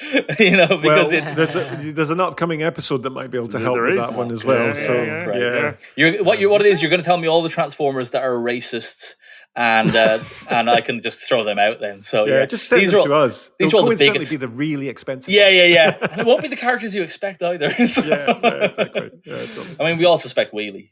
So he's one rhyme away from getting cancelled. So. Inevitably. Yeah. There is though a big part of collecting and then choosing to buy a line of figures is where's the space, and I have been. Saying of late, as Liam and Sixo are very aware, that I was on a buying embargo as well. And I've had to do that. It's one way of saying you went bankrupt. Jesus, Jason, I'm sorry. Exactly. Well, I did just get engaged. I wasn't sure if that news was on the news yet and stuff like that. We were publicly announcing or not. But congratulations, Jason. Yeah, ladies, he's taken. Yeah, hench is off the menu. It's true. Can't take the hench. The hench has been benched. Hasn't said much all night, but my God, when he comes through, brilliant. I got in return for my putting a ring on it with my wife. She bought for me an original Transformers the movie quad poster. Oh, nice! From a cinema in Scotland. So this is like a long time ago. I remember you getting that. I remember you posting about it. Cool. Because it was always a grail of mine from. Yeah, well, and it's so great that we've all managed to sort of kind of get basically that now from Vice Press. And stuff like that. It's kind of it's been made manageable. But my version of the movie poster has got like whatever photo where they photographed it. There's like a pube in the gate on my version. I've checked other versions of the quads, and it isn't. There's just something. There's obviously a run of them that's got like a little curly, and it's printed into it and stuff. That's lovely. It's probably Maz's. Yeah, he wishes. And I think it's kind of like on the back of most of the poster is the back of Prime's thigh, but I think it's there. I'll see if I can dig out a picture of it again. Somebody likes a good thigh. Yeah, they do. So that's engagement chat. Congratulations. I have Jason. no idea how to come out of this conversation. Oh yeah, no, Jason. I don't know. Well, I'll just go back to talking about space and so the embargo. The embargo on buying stuff. But it was because I've moved a ton of stuff from my ex-wife's house to my house with Kelly now, and I took up one side of the loft, and then everything I'd bought since separating with my wife took up the other side of the loft, and I was like, all right, I already know that everything is out and going to fill that room. So where's that stuff going? So it is quite terrifying. Well, this is stuff that like you might want to cut because, but like, not what you just said. It was gold. But you know, it's. We're running out of I'm a live audience. I'll always thumbs up every time. We're running. One is running out of time to enjoy this stuff. God, you're going there. It's the time taken to running out faster than I am. That need to be said. It's true though. The stats, the calendar doesn't lie. Exactly. But it's that thing of like. Well, I mean, enjoy it. I mean, you can still but like to properly, think you're going to go through every one of these thousands of items and really get your time's worth out of it. No, unless you have them on display, you are enjoying them on display. I do think that's true. If they're on a nice display, there's something about seeing like a couple of, if you have a grail or like, a highly sought after item or something that just has an emotional connection. I remember the first time I got my Megatron, G1 Megatron in the 90s, like mail order around a fanzine. And just every day I woke up and he'd be on a shelf in my room and just like, he's here. Do you know what I mean? It's really like they're that. The ones you keep. They're the ones. Yeah, for sure. And it's, I think it's fascinating because it's as well as that you're it's those emotional connections. I think, and if you've got a kind of a good memory, it can kind of go against you because you can kind of remember. Well, I remember which shop I bought this in, and what I was on my way to sort of a job interview, or I was sort of like, always fascinates me. Such a good memory. I am too, and I kind of this toys that I don't love, but like I associate them with being in a room with someone when I opened them. Yeah, definitely. It's like, that moment. Yeah, it is, I constantly now just think of Masterpiece Skyfire and the disdain that Maz, Liam, and Sixo have for that. That was a night. That was Sixo's living room at the eve of TFN. Was it the first one we did a panel? The second one? I can't remember. But I remember being sat and with Maz and him, his. I wasn't even there. Falling out of love with Skyfire. It was so such a high end piece, and it's weird to hear the three men that I adore the most, the Maz, the Son, and the Holy Ghost, talk about it in this sort of way. Do you know, like it's I assume that Liam is the Son. Yeah, I think you're spiritual. I'm the donkey then. I've worked out this one. Could have been the wise man. You're going to want to cut this out, but I mean, I think it just means you're going around impregnating virgins. Sixo. Merry Christmas. My God. That's going to be an editing choice. It's giving you some hard work. That's the very end of all our careers. The rest of this episode is just going to be silence, honestly. It's just a holds tone. Yeah. Oh, God. Brilliant. I think so. You remember Transformers, guys? Yeah, I was going to say. Yeah, do you know what? What's brilliant is that actually at the start of this, I had some mental notes made where I was supposed to say, "Oh, this episode is a commission from one of our patrons," and talk about that, and we haven't even done that. And now you've started talking about Holy Ghosts and Virgins, and I'm like, how do we get back to that? It's the season. So love and understanding. We've gone so far from the kind of initial brief that I'm like, I just don't know. But yeah, so Thrilling 30 was good. It was a long time ago. The tariffs make things hard. Prices have gone up. It's we're older, but happier. Are we? Question mark. I could do a proper link here as well to one of our sponsors. Okay, which is Valart. Yes. Well, we should talk about our sponsors. Because what you're talking about there, Nick, is actually the reason that the founder of Valart set up Valart is the fact that we're all getting older, and what you do with your collection, and how do all our partners know what we own, what it's worth, and all that kind of stuff. And that's exactly what it does. Yeah. So I've slowly been adding my collection onto Valart of late. This is my first time hearing about this service, and it genuinely has blown my mind, and is genuinely something that my wife will be very interested in. Well, there you go. She's like, "What do I do with him when you're gone?" Well, Nick, did you know that if you use code Triple Takeover, then you can get a discount on your first 3 months as well? So it's genuinely amazing. This is not sort of me being a shill, folks. No. I am genuinely impressed that this exists, and very, very keen to learn more. Well, you could upload, you know what, you could even upload the comics that you have created and then see how it values them. See what it tells you, because it automatically works out the value using some magic behind the scenes. I'll be honest, at this stage, it's a little bit inaccurate. Don't be offended if it comes back with something. For example, your mint inbox Leo Kaiser that you've just purchased and it tells you it's worth £100, which was wrong. You said that now, Jason, so I will buy it off you for £100. That was an offer. Done. Merry Christmas. Christmas. I designed it, Yeah, exactly. You should add that there as well. Yeah, it's great, and it is slowly allowing me to understand what I own and accurately price stuff, Liam. That's the big part to this as well. Unlike your database, which is slightly flawed as well. But it's a lot of fun, Nick, to be completely honest, just to kind of put this stuff up there. And yes, should we need it in the future, you can give a little login for your loved ones, and they can go in and go post to eBay. Yeah. Exactly. You know what? It also helps, I think. Maybe make your mind up about something, because if you're kind of dithering and you see something's maybe worth a little more than you thought, and it doesn't have a huge amount of meaning to you, and it's I've absolutely had that recently. Like looking, I mean, this process actually, I have to say, of going through, because we've all been looking at Valart and kind of because we've been testing it out and things like this, and it's quite a new platform. It's relatively early days for them, and so we've been kind of uploading toys and taking pictures and all of this kind of stuff. And it's really funny because when you see sometimes like, oh, this sells for this kind of money now, you do look at it, this piece of plastic, and go, why do I still have it? Do you know what I mean? Like, it's really funny. Not everything, but some things, definitely. There's also the factor, and we've talked about this just at TFN, but the old G1 stuff is now, like, some of my stuff is creaking or not moving anymore as well. And that is, it's really sad on one hand.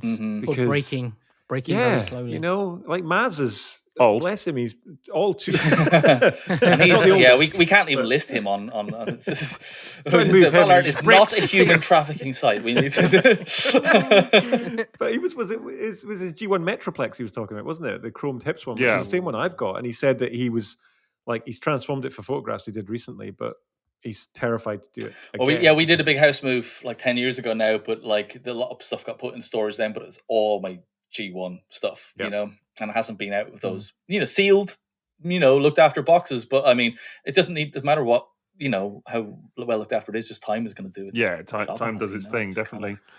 But but it is worth looking at this platform. Nick, honestly, I know. Finally, some use from this podcast. I know, right? Look at that value. Yeah. And to the credit of Valart, they've just got another sign up. I've just been by Elliot, the founder. We saw that tonight. Got another sign up today, which is cool. So they're getting.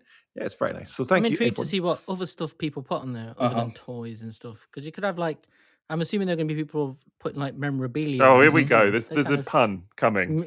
No, I'm just thinking of music fans, like maybe all sorts of bands. Maybe some like Val Dunican fans. Remember him? The turtlenecks. And he can have a Val Dunican art. Little turtlenecks and LPs. Oh my goodness. What? There are collectors of Val Dunican. Are you going to do this every time? Is this the new bit? I hope he does. How many Vals are there? I hope he does, because Elliot took a lot to get that one. Elliot's listening to every episode just so he can get Liam's pun. I love the idea. First of all, you guys might have a business manager, but second of all, that they're listening to Liam talk about Val Dunicans, because we're really reaching the right demos here, Liam. This is the Duna content is really where the money's at now. Believe me, I've long been terrified of the idea that sponsors might be tuning into the podcast and then hearing Liam talk, honestly. So there's like 3 episodes that you don't let them listen to, and they've all got me on it. And it's like, we're a professional.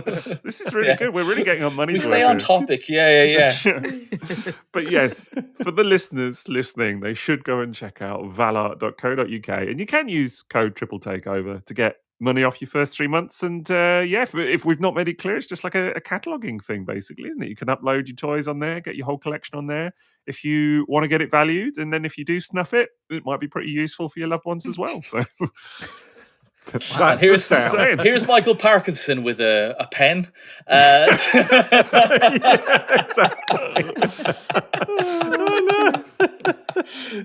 Gloria Hunterford is doing the TFSource reads.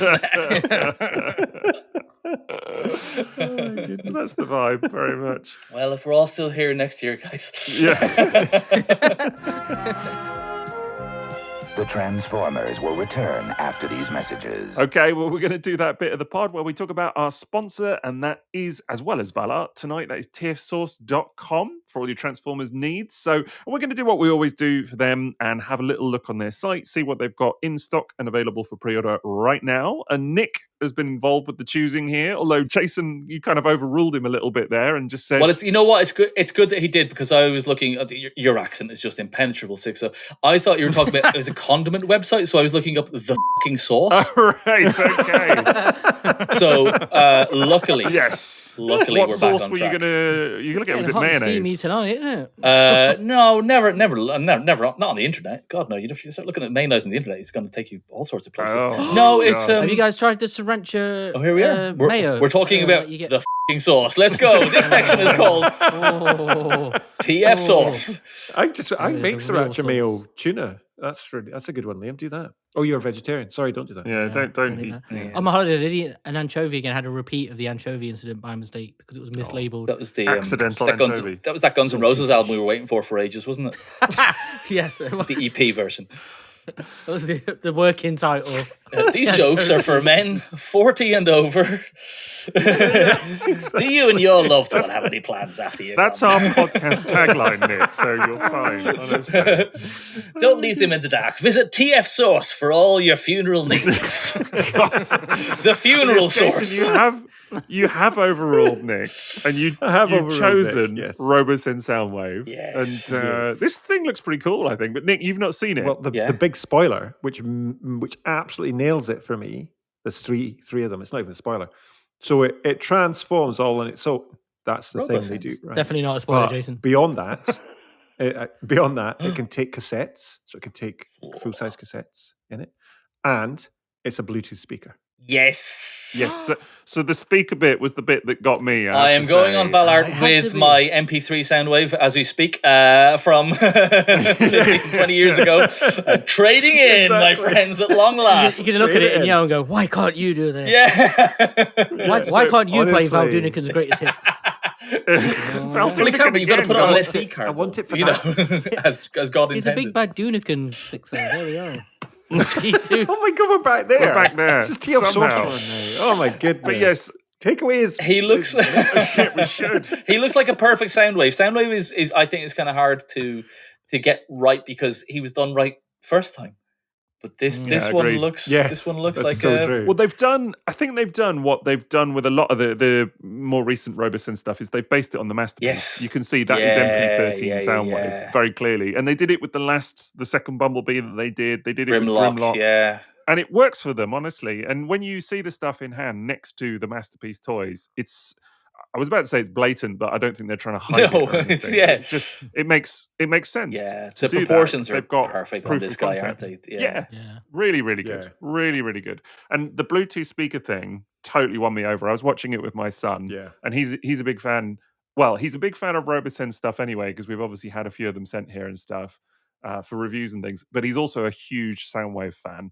And he's really enjoying his legacy Soundwave at the moment. So. Oh man, my guy as well. He's big into like retro tech and stuff. So Robosen, if you want to send me one of these, I'll make a video for my 5,000 Blue Sky followers. But yeah, it's weird to see like kids being into the tactility of like old tech and just fascinated by how it all works.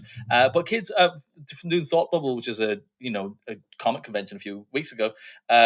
Soundwave was by far the most popular character with the casuals, if I may call them that. For like, if you're at a convention with like non-Transformer fans, it was Soundwave all the way. Well, not even Bumblebee and stuff like that. I'm amongst young people as well. So I can see this working out very well for Robosen. This I love Robosen's figures. The Grimlock, they've all been fabulous. Kind of getting better as they go along, which was a high bar. They do. This one, they have nailed it. The transformation is so yogic. He does this amazing he does this back bend up and over and then pushes himself up, and it just works. He's got a fantastic walking shuffle to him as well. He looks like he looks like that when you've got caught when you're like, oh, I should have gone to the loo before I left.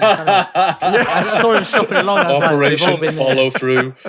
He's an old bot these days. I should have listened to my girlfriend when she said, "Are you sure you don't need the toilet?" Your girlfriend, good God. Holiday memories. Poignant memories with Liam. It's I think what the thing about Soundwave, and same with Grimlock as well, is that because their transformations, like in their animated form, are so like more so than other characters, that they're more kind of tied in with their toy transformations. Yes. And so when you see like a 3D thing, like Grimlock specifically with me, just seeing that thing transform and toddle off. Do you know what I mean? It is proper witchcraft, isn't it? So and Soundwave has really that iconic transformation that works in the cartoon and the toy, and it's just Nom nom nom nom nom. Yeah, it's funny to me because you do get people that are like, but I want toys that I can transform myself, and I'm like, but there are literally thousands of those. Do you know what I mean? So it's cool to also have these things that are genuine works of art, in my opinion. You know, like I do find it interesting with the robots and stuff as well, because it does it goes off into other fandoms. Yes, so you'll see a lot more influencers that are talking about them, looking at them across not just whether it's tech or it's people, just just anything and everyone. And it's always the figures that I'm sent by friends who know I like Transformers. But they'll send me it because they'll be like, "Oh, look at this," because it is the wow factor part of it as well. That's good. That's good for the brand. It is really good for the brand. But I just think with Soundwave that the fact they've made this a practical object. Because the issue has been that you get a Prime, and if you leave him in robot mode, he'll just sag, and you can't really you can't display him and all this kind of stuff. But Soundwave's perfect because he's the perfect robot in disguise. You know, proportions. Just wait for the gun Megatron. That's going to be really incredible. Honestly, it's, when he's on the wall and he transforms. With actual mass shifting as well. So exactly. Yeah. But you are right. The Bluetooth speaker thing. I was literally thinking about it, and I was like, just imagine having that, like, I don't know, in your living room somewhere on the side or whatever, and you just leave it there. Do you know what I mean? And then just occasionally you're like, transform. You can do all of that. It's so cool. It's totally. Yeah. Listening to music through it and everything. It's going to be wicked. On TFSource as well, there's a real confidence with the photography for this figure, I feel, as well. That image of Soundwave where he's just cropped at his elbows and his chest, it's like a lot of white, it's a negative, it's got all this white space at the top, and then it's just his body halfway down. It's all about it's the robot. very pleasing. It's all about the figure. Imagine listening so clean. Triple Takeover on the Bluetooth speaker of your Robus and Soundwave. Oh, that's it. Yeah. There we go. There you brilliant. Go. Yeah, that's a true fan. Are you a true fan? I had a moment when I heard our podcast through Alexa for the first time, our little Alexa thing, and I was like, "This is so weird," you know, like really odd. And the idea of it coming through a Robertson Soundwave. That's Soundwave. He's playing your voice out of his Tommy 6. It's gonna be. Do you know the thing? The thing that for me was when I found out that on Apple it gives you the transcript of what we're saying as well, which is dead useful. When I can go back and check what I said. I did say that, damn it. Kill everyone Merry Christmas, kill everyone. I've got some real editing choices to make in this episode, I can't even tell you. Alexa, kill everyone. I was at a friend's once where I found out they had an Alexa, and it was early days, and I was just like, oh, it's like, so you can say anything to it. And I just found myself saying, Alexa, set a diary entry for blah, blah, blah. And it's like, the entry has been set. And I was like, oh no. And I went, Alexa, delete all diary entries. And I went, I've deleted all diary entries. And I was just like, I've probably ruined my friend's life. It's the modern equivalent of changing your friend's Nokia language to Turkish when they've gone to the loo at the pub. Yeah. Oh, you had to memorize the button presses to get back. Yeah, totally. Meanwhile, my son is delighted because he discovered some time ago that it makes noises, so you can ask it to make like fart noises and things like that, and it does it. Oh, that's the worst. And good God, instead of being asked to stop making, get onto animal sounds instead. Welcome to Boomer Chat. Yeah. So anyway, TFSource.com. Great for Transformers. They are. Robus and Soundwave. Listen to Triple Takeover. And then read the transcript of the podcast. Kill everyone. Go and check out TFSource.com for all your Transformers needs. We now return to the Transformers. Right. Well, we're we're going to try and move on to the next section, and God knows what this is going to bring. But I was going to say, and I know I mentioned this earlier, but actually this did start life as a Patreon commission of ours. So we do this thing on our Patreon, which you can check out at patreon.com/Triple Takeover, where we have 5 glorious tiers of stuff. And on the top 2 tiers, we have lots of exclusive content. So we have fortnightly mini-sodes and fortnightly mini-series. So at the top tier, you get weekly exclusive content. And actually, our Sixo's Butler tier, you can commission mini-sode topics as well, which is really rather exciting. But just occasionally, some of those mini-sode topics are... I don't want to say they're like extra good, but they just kind of lend themselves to being an episode. They are in theory, and then in practice, you're like, Jesus, this should have been a this is an email that should have. This is a meeting that should have been a mini-sode.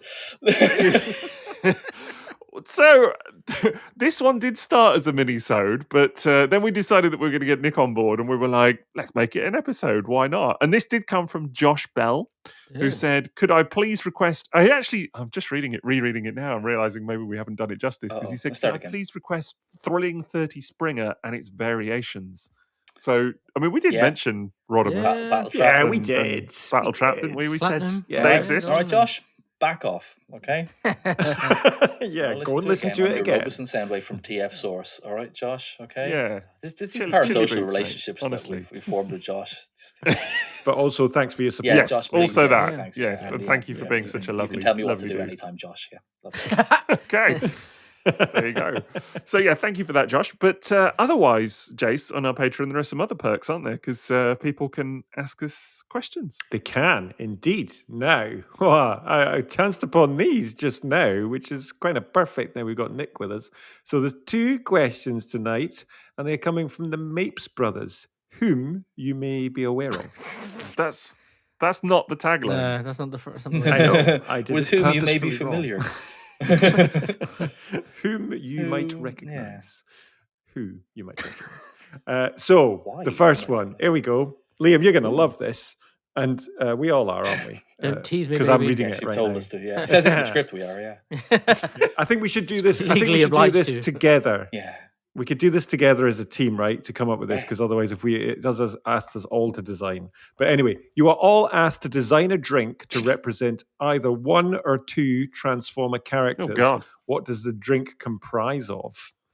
Okay. Soundwave is a Purple Rain, which is it tastes like Parma violets. It's a cocktail you used to get. I can't even remember what's in it. It's like a delightful one because it's purple Soundwave from Marvel. I'm into that. Yeah. I can't remember what else is in it. I think it's vodka, and I used to drink them all the time, but I can never remember what's in them. They just have a knack for wiping your memory. Oh, I wonder if those 2 things are connected. Pause. And yeah. But it's know. called a Purple Rain after print, but I think it's perfect for Soundwave. That's what I think. Very good. That is a good one. Jeez, Yeah, straight off the blocks. Wow. So I'm going to use one that's an espresso martini, which is black and white, but I'm going to go for a Ravage.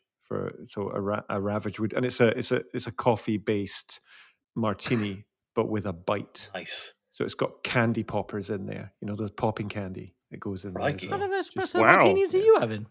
Like, Yeah, Liam literally wants to know. We're supposed to design a drink, so I'm modifying the espresso martini. Oh, we're going to design a drink, right? So it's not just like, because I was going to say that actually, weirdly, Thrilling 30 Springer is sort of like mojito color, isn't he, in a weird sort of way? But it does have that, the minty. Sort of got that mojito vibe. But is that not the brief? I've actually got to design. No, the brief is to design a drink. Oh my God. Yeah, which is for 1 or 2 Transformer characters. So if we thought of let's choose Springer, right? So we've got Springer, got Thrilling 30 Springer. What is his drink that we're going to do? So Mountain Dew. The green and yellow. That's got to be a grenadine. It's kind of base. It's got a bit of mix grenadine. it with Mountain Dew. That's the right colour for him. Oh, Mountain Dew, yeah, that's good. What does Mountain Dew go with? What is have I had Americans? Mountain Dew? What does it taste like? I think it's legally classed as a poison in some parts of the world. It's really nice. Always gives me really bad stomachache, and yet I continue to drink it because it's so nice. makes you feel alive. Yeah. For Springer. Yeah, he's got better things to do tonight than die from Over the toilet electrolyte poisoning. Yeah, exactly. Yeah. Believe it or not, this is the adds a bit of brightness to your spark. Suits Springer based on the records. Yeah. Oh yeah. I was gonna say I've never had a drink, so I'm trying to think. Of what? So I don't drink alcohol. So I was going to say you don't drink, do you? Yeah, it could be, but it could be. So, it could be a non-alcohol. It could be like a non-alcoholic. I'm thinking of if you added kind of laxatives, chocolate laxatives onto like a kind of a milky cup of tea, which I do like, and I'm trying to lose a bit of weight. So then you could call it a landfill after the double target master. That's good. And it's called a landfill because of what happens afterwards. Yes, there you go. So there you go. That's disgustingly so I think brilliant. That's it. Yeah, there you Magic. go. Love it. Drink it up. Boxing Day special. Do you think that's what the Mapes were banking on with that question? Yeah, that's what they're getting. That's what they're getting for me anyway. Are they hoping to make these drinks available at TFN? Is that where this is coming from? Well, this one would work. This could be for Springer, which if you get rum, I like it already. So white rum, and then get fresh lime juice and grenadine, and put that in a shaker with ice. You could make that one, and you can top it, Liam, with 4 ounces of Mountain Dew. There we go. I'm in for 4 ounces, not 1 ounce more or less. That was an American website I was looking at. That's the sort of cocktail I would make, and I'd call it like tummy trouble. I think that was Nick's one, actually. Yeah, exactly. Tomorrow, I'll call it "Leave the bathroom door open, love." Yeah, Liam, I wanted to know because after our last recording, was that our last episode? I can't even remember. I think it was. I think it was a recent recording. We had the Umbongo theme right at the end. Oh, the Rumbongo. Yeah, and it was only when I was Googling for the Umbongo theme to put it in, because you'd mentioned about Umbongo. When I was Googling it to put it in, exactly. Yeah, you don't need to do it again. We did it. But when I was Googling it to put it in, I saw that someone had suggested that you could put Umbongo with rum, and they called it a Rumbongo. Yeah. And genuinely, I had to check that it wasn't you that had tweeted that. That's a long-standing drink. It's been going for years. I used to drink it like Rumbongo, yeah. It's a rum with some sort of fruit juice. Yeah, it's a long-standing cocktail. The name is too great. Big fan. Yeah. It lends itself to it, doesn't it? Yeah. We have another question from the Mapes. The 2 questions that I promised. Hang on. Can I just answer them now? Well, I know what this question is. Yeah, we don't know which one of you is which either. Well, I was going to say, is it one question from each Mape? Is that how it works? It must be. Yeah, there's a part 1 and part 2. Exactly. That's what it is. This is not. This is a genuine. They've given me like 10, 11, 12 questions. Okay, and this is the 4th in their list. No word of a lie. Did you buy Earthspark toys? Well, yeah, I tried to. I did hang on a while ago because I did think that I was going to be sent a few. I read recently the blog of Ciro Neely. He's one of the character designers. He's like an amazing character designer, but he was the art director at the end of Earthspark season 1. There's like lots of kind of hands changing over, and he kind of came in towards the end, and so he had a hand in the final Nightshade, and it's very much based on Ciro's kind of designs. He had Ciro has a kind of strong sense of like kind of Japanese super robot and kind of like really like slender like kind of silhouettes. And so but I read on like his Instagram that he got sent a Nightshade by Hasbro, but he's like in house at like Nickelodeon, like he's right. Favoritism. Yeah, you should have commented. That was mine. Yeah, I'll join Instagram to shout at a man that previously gave me a job. So. Yeah, that always works. Remember me? Where's my toys, mother lover? Yeah, amazing. Yeah, that's why I'm currently open for employment. Currently appearing in pantomime in Doncaster. So no, I not only did I buy Earthspark toys, I will buy Earthspark toys if I find them at a reasonable price. Yes. But they did a good job. I would love to know. I would love to be able to spread some inside info to say, and they're definitely making, X, Y, and Z from, the leftover characters, or here's the ones from, the finales and stuff, So, but you don't know. It's really hard. It's such a strange. I don't know where the. Not blame. I don't know how to trace back the distribution issues and the kind of the release schedules of show alongside the toys and availability and stuff. It's kind of it was a real shame that like there wasn't more synergy. I think for both. Yeah. So but I like the Earthspark toys. But I like them. Well, so I have never bought an Earthspark toy. Oh, shame, no offense, Jason. Nick. Shame. But I did stealing money from. I did, as you're aware, advise a wee old lady. Who thought I had a grandson? Yes, to get Bumblebee. Still a classic. Still a classic. Yeah, and Bumblebee. Bumblebee is a really good toy. I have mine still sealed, but I got to handle one at TF Nation. That was one of the. There was some lovely dude come up to TF Nation, and he asked me to sign a Megatron, a Soundwave, and a Bumblebee from Earthspark. Oh, that's really nice. It was such a buzz. It was such a buzz, and to sort of show kind of who the audience for Earthspark is and should be. There was someone sort of a dad and his kid at my table at TF Nation sort of pointed out to his kid, said he's the guy who designs the robots on Earthspark. And the kid literally went like that, so nice. like he just And I responded exactly the same way, completely involuntarily, because I was so overcome by this kid going, cool. So it's like that was really magic. That's almost better than toys. Yeah, that's really nice. Yeah. So my boy has. I think I've said to you before, Nick. My boy has a Bumblebee, and he loves it. He really loves it. And I'm so glad that it's a good one. Again, can't take any credit for it, but I feel like I'm going to be blamed if they are bad. So I feel from Maz, wasn't it? So we can say it was Maz. Yeah. Oh, that's right. Yeah, it was out before a TFM, wasn't it? When we were in that little entertainment. It was. Yeah. That's right. Trying to win him over. Was that the year that you gave him the Scorponok that you didn't want, Liam? No, that was the year I gave him that talking dinosaur thing. That you gave him the really noisy dinosaur. Yeah, it was great. Oh yeah, I bet he loved that. Oh my god.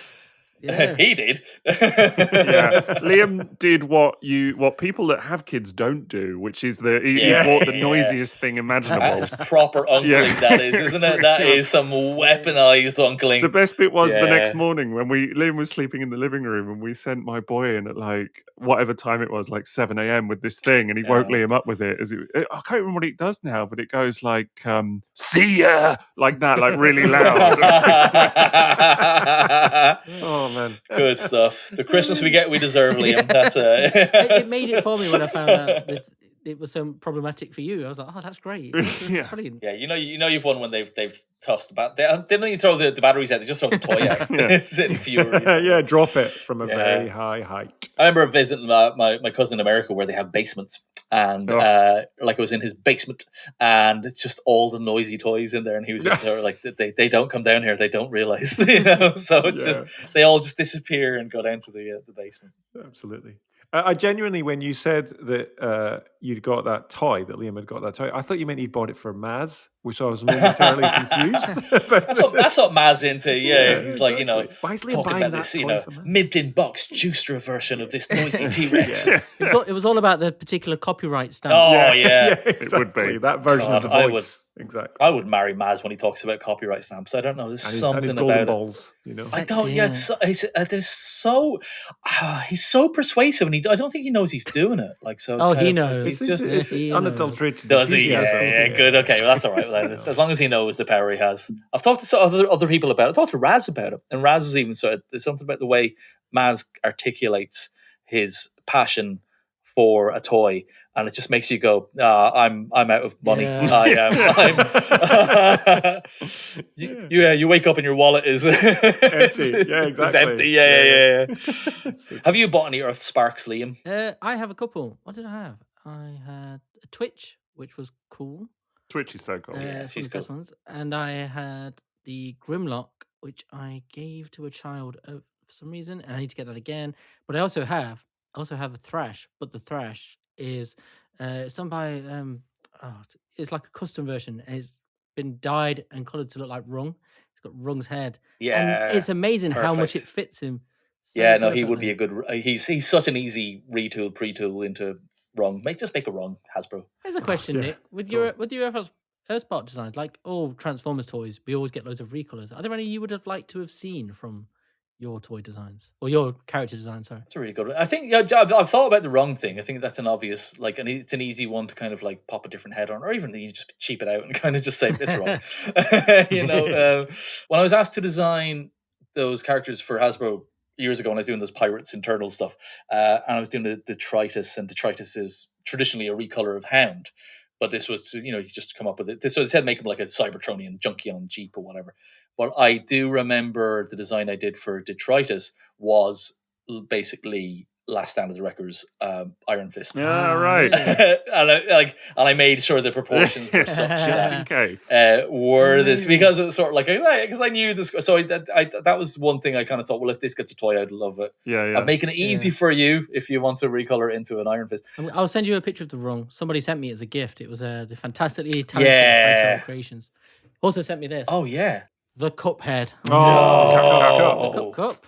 That's so good. I'm so gutted I don't have one of these. Oh my I want one of those. God. They're amazing, aren't they? The cup. So good. I thought it was going to be the G2 Megatron in G1. That is also beautiful. Yeah, that is brilliant. That's incredible. That cup is just all this cool stuff Liam gets given, honestly. He says he never gets sent anything, Yeah, no, I know. I can definitely vouch to that in my case as well.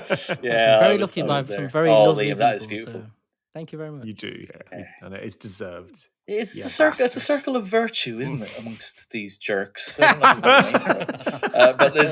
that's true. I love you guys that you do this for your friends, and that you've got like fan people, well wishers who will send you these lovely things. It's really nice. I think the Transformers community is very singular like that. It's a lovely community. It's an amazing community. It is. It is the best. It's very lovely. Yeah. God bless us, everyone. Well, exactly. Put a little love in your heart. It's not a Christmas episode. Not a Christmas episode, but it is coming out near. You can have it. Not just for one night of the year, Liam. You can ring. You can see that person. Give him a sandwich. Say here. You can ring that college buddy. Legitimately the greatest Christmas film. It's my all-time favorite. I agree. And we're going to show it to the 10-year-old and 12-year-old this year as well. I think I think they're able. They've seen Ghostbusters, so I think they can. It's on a par. I think get ready to discover the true meaning of Christmas. Your life might just you love it. It has. Oh man, the bit at the start when it's like Psycho sees Santa's workshop. And it's like, Santa, no matter a hill of beans, what happens to me? You've been a very good boy. The night the reindeer died. It's a magic film. Agent Christmas. And it's like 90 minutes as well. It just bombs through it. That film. It's just so perfect. A perfect film. All films should be 90 minutes. That's what I say. And versions of A Christmas Carol. They should all films should be a version of A Christmas Carol and feature Bill Murray. Yep, done. All right, cinema sorted there. We fixed it. Yay! It's great stuff. Perfect. All right, well, Nick, thank you so much for coming on to chat about these toys and many other things. I love you guys, and I love the show, and I love that it exists, and I love the chance to talk about it. I hope I was somehow interesting at some stage. We love very much. Always. Yeah, we do love you. Yeah, it's always a pleasure having you on. So thank you so much. And thank you to Josh Bell again for suggesting the topic in the first place. We really appreciate it. Do go and give us a look on Patreon if you haven't already. We're at patreon.com/Triple Takeover, and you can suggest episodes like this for yourself as well. You never know. So, but otherwise, have a good one out there. Check us out on the socials. We're out there in the ether, _takeover or whatever else. And we'll catch you for the next episode.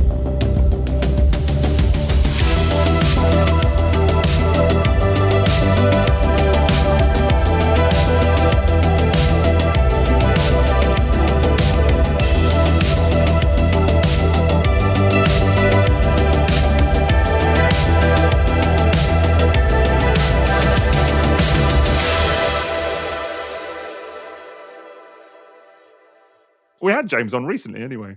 Have I listened to it? It was the comic stuff. Oh, I did listen to that. Yeah, it was good. Yeah, it was Galvatron Dead or Alive. And then it was the episode where he said, we need to get your brain looked at, Jason. Yes. I do remember that. I sort of felt that everyone was like at familiar levels then. Do you know what I mean? When James is burning you like that. So, it was brilliant. Yeah, it was lovely.